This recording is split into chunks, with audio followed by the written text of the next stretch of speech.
People say that you need an airbrush to create convincing visual effects on miniatures. Flames, smoke, glowing plasma, it's what you see on Instagram, on YouTube Shorts, and the like. These smooth transitions and vibrant colors are usually where people tell you to put brush down and pick up an airbrush. But how far can we actually push those effects using nothing but a paintbrush? Today, that's exactly what I want to find out.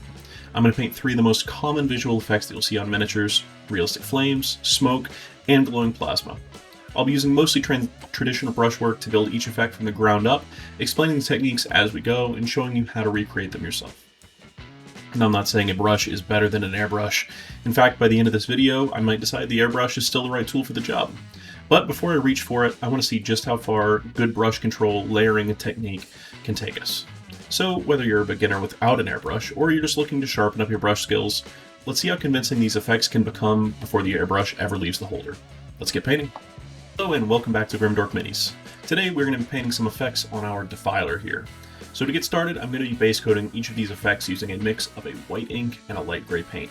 I'm mixing these together for a couple of reasons. First, the white ink thins the paint and helps it flow much more smoothly, giving me a cleaner finish without having to add a bunch of water that dilutes it, causing me to get a chalky finish as well as have to do a many times over. Second, it lets me keep that bright and punchy base that these effects really need. One of the biggest problems with most white paint is that by the time you've built up enough coverage, they start to look chalky and textured. By introducing a light gray into the mix, I can get solid coverage much faster while avoiding that rough and chalky finish. That leaves me with this smooth, bright foundation that's perfect for building vibrant flames, soft smoke, and glowing plasma on top. Now, with our base coat finished, it's time to move on to the first effect, the flaming smoke pouring out of the Defiler exhaust stacks. Before I touch this model, I'm going to get all of my paints laid out on the palette so I can work through each one quickly. This is going to be a wet blending exercise, so I don't want to stop halfway through to grab another color and let the paint that's already on the models continue to dry. For this effect, I'm using yellow, fluorescent ink, fluorescent orange ink, fluorescent red ink, corn red, and then finally blue-black. Now, the way we're going to approach this is probably a little bit different than what you'd expect. We're not trying to achieve smooth and opaque coverage on every surface right away. In fact, if you do that, you're going to make this effect much harder on yourself, and at the end of the day, because we're working with mostly transparent paints, that's not going to work. Instead, we're really only concerned with getting color down into the recesses while these colors blend naturally into one another. Think of this as the first layer of creating a color map rather than a finished paint job. The transitions don't have to be perfect, and it's completely fine if some of that white base coat is still showing through on raised areas. That will actually help us later. We'll start right at the base of each smoke column with our yellow. Since this is where the flames are hottest, it's naturally going to be the brightest point of the entire effect. From there, while the paint is still dry, I'm going to work upward into fluorescent orange. The fluorescent paint really helps bridge these transitions while keeping the effect incredibly vibrant and bright. Instead of immediately becoming dull as we move away from the heat source, we get this really intense glow that almost looks like it's radiating out from inside the smoke. Next comes our fluorescent red, which starts cooling the flame while still maintaining that saturated and glowing appearance. After that, we transition into corn red to deepen the color even further before finally finishing everything off with blue-black at the very top of our smoke column. Now, you might be wondering why I'm using blue-black instead of just grabbing a pure black paint. The reason mainly is that pure black doesn't contribute much beyond making things darker, and it doesn't exist in real life. So, while smoke might look black, it's really not. Blue-black, on the other hand, still gives us all the contrast that we're looking for, but introduces a subtle and cool tone into the upper portion of the smoke columns. That temperature shift helps sell the idea that the smoke is cooling as it rises, and it creates a much more interesting final result than simply fading everything into flat black.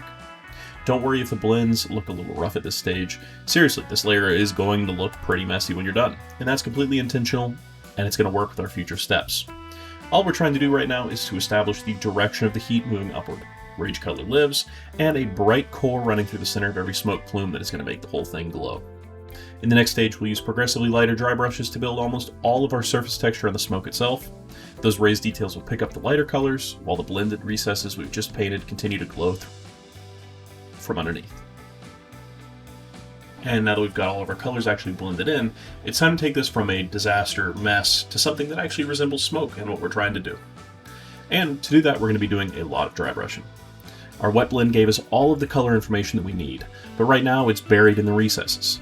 The dry brushing is what's going to define all of the texture on the surface, while allowing our vibrant core underneath to continue showing through. For the first pass, I'm using Troll Slayer Orange. I wanted something that's still nice and vibrant, but just a touch darker than the brightest colors in the center.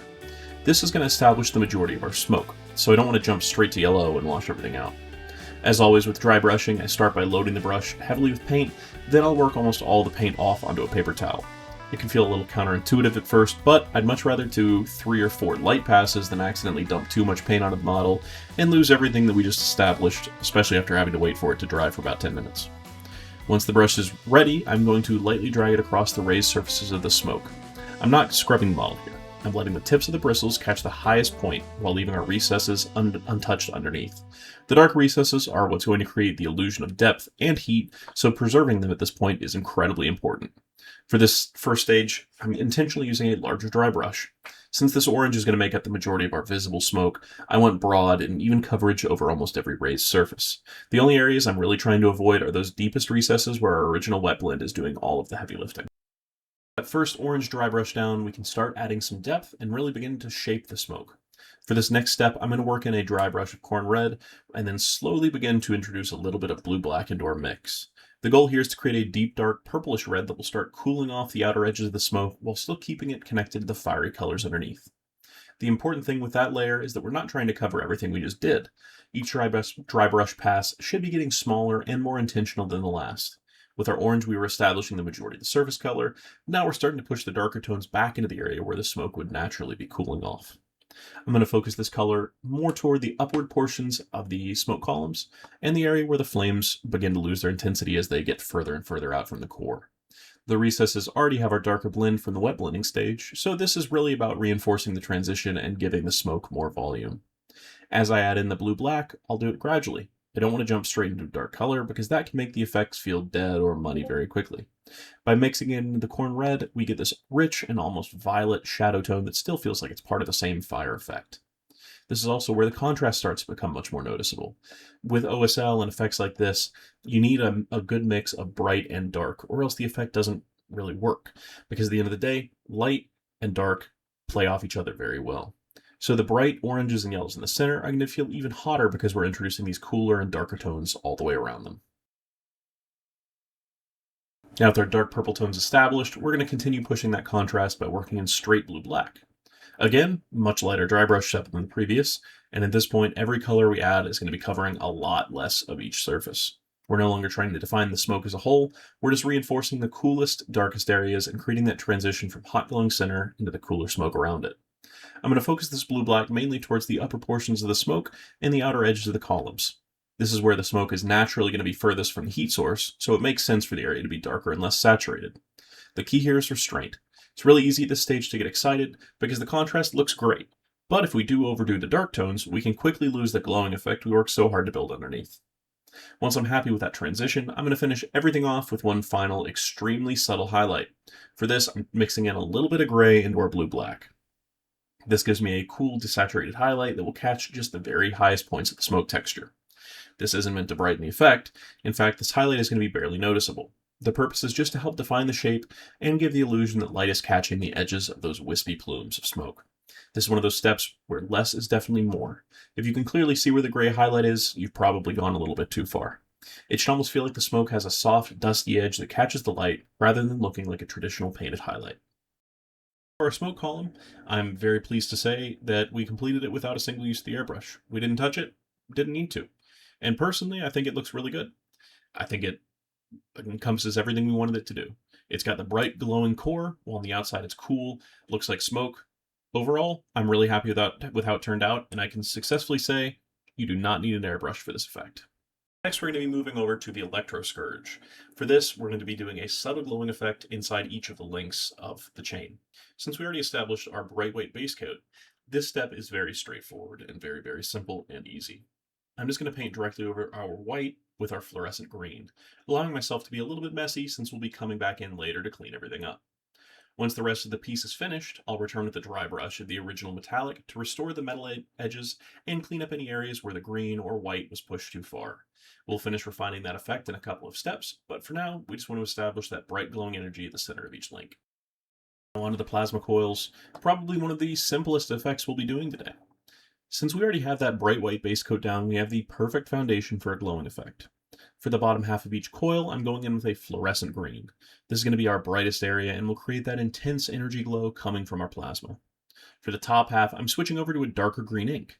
My preference for this is Virtus Green from Green Stuff World. It has a really nice transparency that lets the white underneath still shine through while adding in that deeper color. For this, I'm going to be using about the lower 50% is going to be neon green, while the upper 50% is going to be our Virtus Green. The important part here is letting those two colors naturally blend into each other. Since we're painting a source of light, we don't want a harsh line where the bright green suddenly turns to dark green. Light doesn't work that way. It fades and transitions and smoothly moves between the two. So while both colors are still wet, I'm going to let them overlap slightly and soften the transition naturally. This gives us a simple but effective gradient that makes the coil look like it's glowing from within without needing complicated layering or an airbrush. On to one of the most noticeable and scary effects of this whole thing, the plasma blast coming from his chest. Light is really difficult to get correct, and it's tough to do smooth transitions with just a brush without spending a decade on it. So we're going to give it a shot and we'll see what happens. But for this, we're going to use the exact same colors as the plasma coils, but we're going to be reversing the placement of them.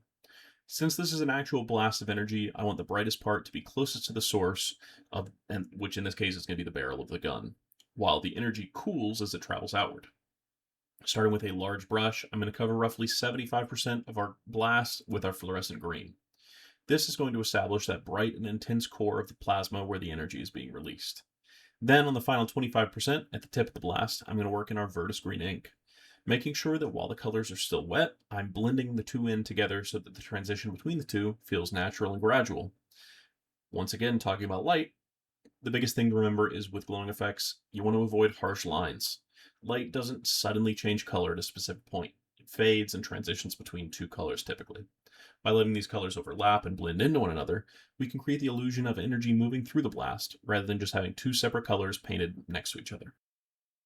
Now to tie both of these effects together, the Plasma Blast and the Electro Scourge, we're going to be finishing them off with a white oil wash. For this, I'm mixing a white oil paint with white spirits at roughly a 3:2 ratio. 3 parts oil to 2 parts thinner. I say roughly because this is one of those things where I mostly just go by feel, and I want to get it around the feel that I actually enjoy, which is a little bit loose, but able to still have pigment. If the mix feels a little too thick and it doesn't flow, I'll add a little bit more white spirit. If it's too thin and doesn't have enough pigment, then I add in a little bit more oil paint. Once I have the consistency where I want it, I go ahead and grab an old brush and use that to distribute it. The reason this oil wash works so well is because oil washes naturally want to flow into the recesses and around the details of our model. When we apply this over plasma and energy effects, the white pigment will settle in those areas and create the illusion that light is coming from inside rather than just sitting on the surface. This helps tie everything together by adding that final bit of brightness and making the energy feel like it's actually glowing.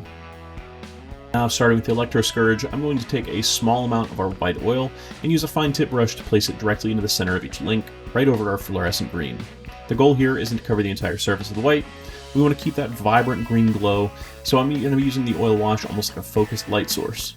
By placing it in the center of each link, we're creating the brightest point of the effect while allowing the green around it to act like the surrounding glow. Once again, this doesn't need to be precise. In fact, I actually prefer to be a little bit more relaxed at this step because oils give us a lot of control after they're applied. If I miss a spot or put too much somewhere, it's not a big deal. I can come through and clean it up. That's one of the biggest advantages of working with oils. They're incredibly forgiving. Unlike acrylics where mistakes can quickly become locked in once they dry, oils give us a huge window to make adjustments. Before they fully dry, you can take a sponge, clean brush, or even a cotton swab and gently remove any excess, soften transitions, or clean up areas where the wash has spread too far. Next, we're going to take that same oil wash and apply it to our plasma coil. For these, I'm just going to lightly touch the bottom edge of each coil with the wash. We don't want a lot here, just enough to create a bright white line that represents the hottest part of our energy. Since our fluorescent green is already doing most of the glowing, this small white highlight will act as the source of that light and really help to sell the effect. And once again, back to the plasma shot. Since this is energy being fired from the weapon, the brightest point needs to be closest to the source, the mouth of the barrel where our plasma is being created. For this effect, I'm going to be pushing the white oil wash into the recesses closest to the gun, working in the opposite direction that we did with the smoke. With the smoke, we were building a hot center at first that cooled as it moved upward. Here, we want the energy to appear like it's exploding out of the weapon, so the glow should be strongest right at the origin and gradually fade as it travels outward. By concentrating that white oil into the deepest area near the barrel, we're creating the illusion that the plasma is glowing from the inside out rather than just being painted onto the surface. The final bit of contrast is what really helps turn a simple green gradient into a convincing energy effect. And with our glow established, we can clean up our scourge and bring the metallic parts back to life. To start, I'm just going to take a sponge and gently remove any excess oil that is spread onto areas where I don't want it. This is where the forgiving nature of oils really comes in handy. We can just easily pull back that paint, refine our edges, and keep the glow concentrated where we actually want it. Once that's all cleaned up and dry, I'm going to come back in with a heavier dry brush of dark silver from Pro Acryl. This will restore the metallic finish on the outside of the links, while leaving that bright green energy trapped inside. The contrast between the dull metallics and the vibrant glow is what really sells the effect. You want the metal to look like it's surrounding and containing the energy, not competing with it.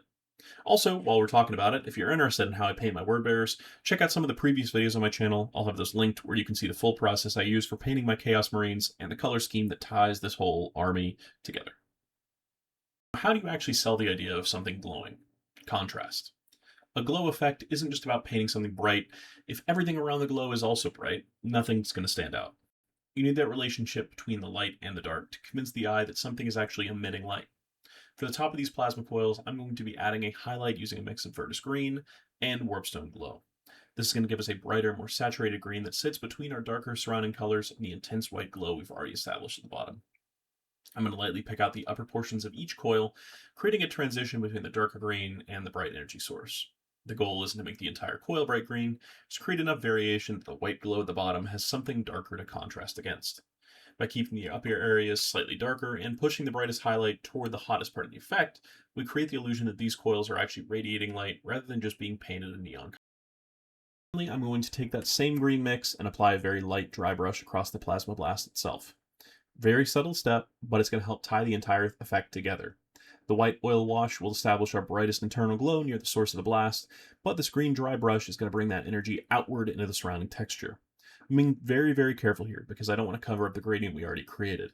This isn't meant to add a new layer of color, it's just catching the raised areas and adding a slight green reflection to make the blast feel more energetic.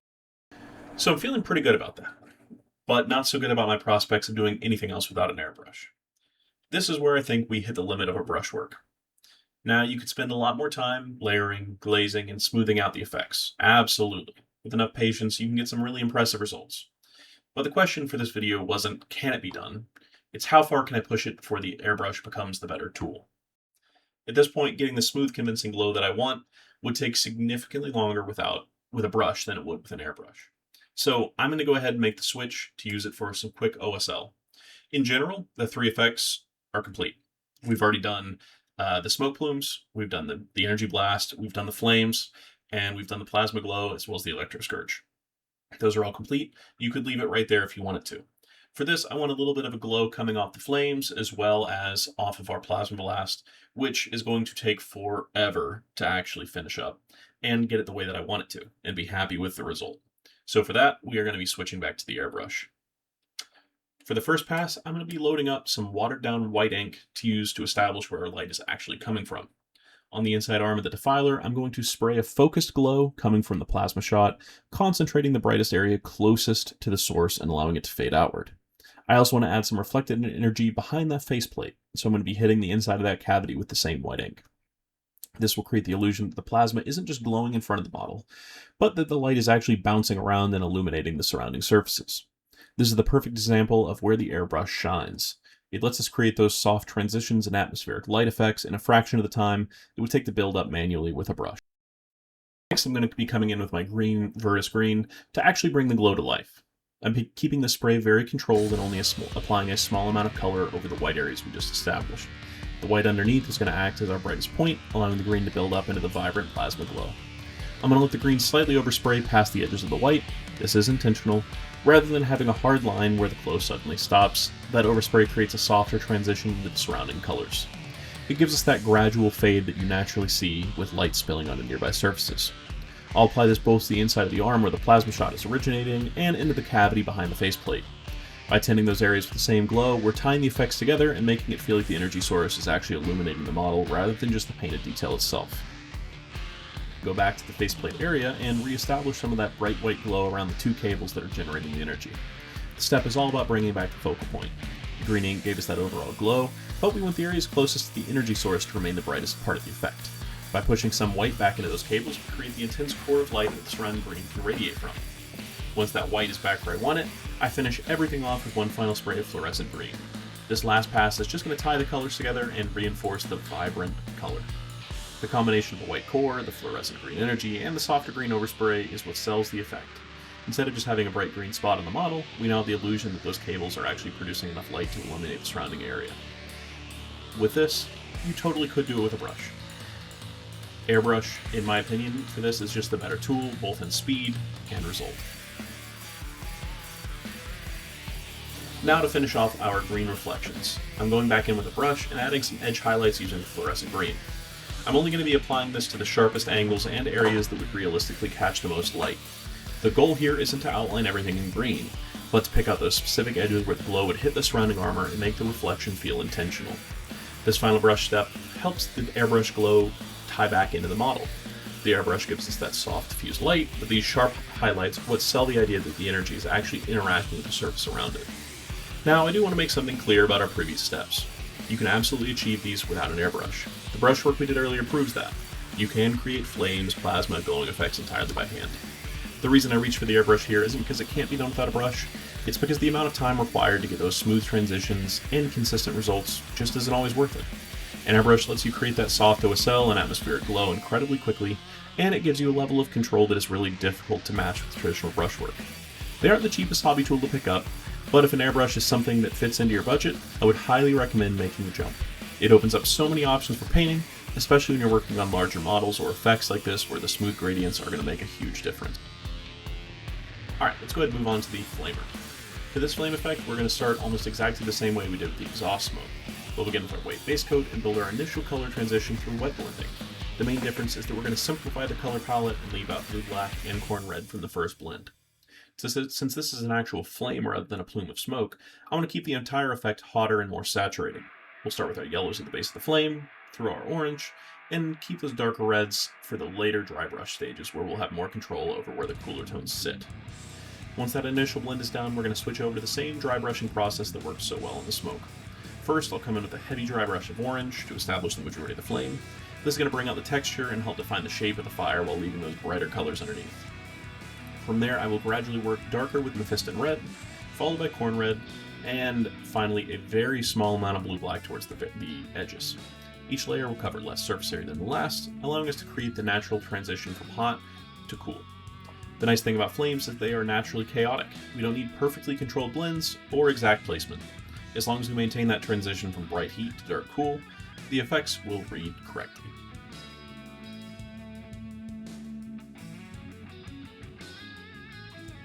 For our very final step, I want to establish the OSL coming from our flames. The most important part of OSL is making sure the light is actually coming from the correct place. So before I start spraying anything, I'm going to position the flame effect and make sure the direction and angle of the light makes sense. Once I'm happy with where that glow should be landing, I can start building it up. I'm going to begin with some watered down white ink, spraying roughly an inch or so to either side of the flame.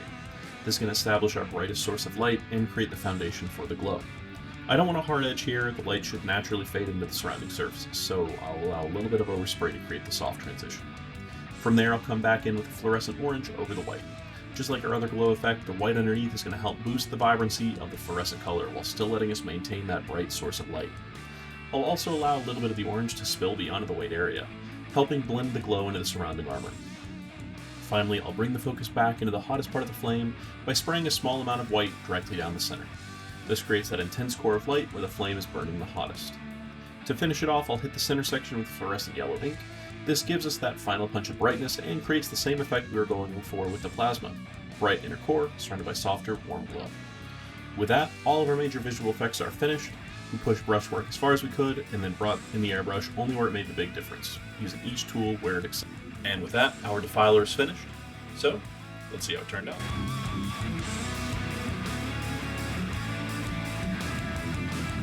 Into this project, the big question was, how far can we push visual effects with just a brush before the airbrush becomes the better tool? And honestly, I think we answered that question pretty well. The flames, the smoke, the plasma coils, and the energy effects all proved that you can absolutely create convincing glow with traditional brushwork. By using strong white base, wet blending our colors, and then building up textures with controlled dry brushing, we were able to create some really impressive results without ever touching the airbrush. The biggest takeaway here is that you don't need perfect blends across every surface. For effects like this, it's more about understanding where the light is coming from, where the hottest points are, and using contrast to sell the illusions. Bright colors only look like they're glowing because they're surrounded by dark areas. But this also showed exactly where the airbrush earns its place. When we moved into OSL, the airbrush made a massive difference, creating the soft transitions, the reflected green light on the armor, the glow inside the faceplate, and the flame lighting up the surrounding areas would absolutely be possible with a brush, but the amount of time and effort required goes up dramatically. So if you're a brush-only painter, don't take this video saying you need an airbrush. You can absolutely create these effects without one, but if you want to speed up your workflow, especially when it comes to lighting effects in larger models, an airbrush might be one of the best tools you can add to your hobby desk. Before I go, I also want to give a huge shout out to Deadly Print Studios, who created the incredible 3D effects that you're seeing and that we painted on this model. Their effects are designed specifically to add these kinds of dynamic details to miniatures, and they were a perfect fit for the project. I'll have links to them down below if you want to check them out and see what other effects they have available. So, did we prove that you can create display level effects with just a brush? I think we did. But did the airbrush make the final stages faster, easier, and more consistent? It did. Let me know in the comments what you think. Would you try these effects on your models with just a brush? Or is this the kind of projects where you would just kind of finally pick up an airbrush and go with it? If you enjoyed the video, consider subscribing for more miniature painting experiments, tutorials, and challenges. Thanks for watching, and I will see you in the next one.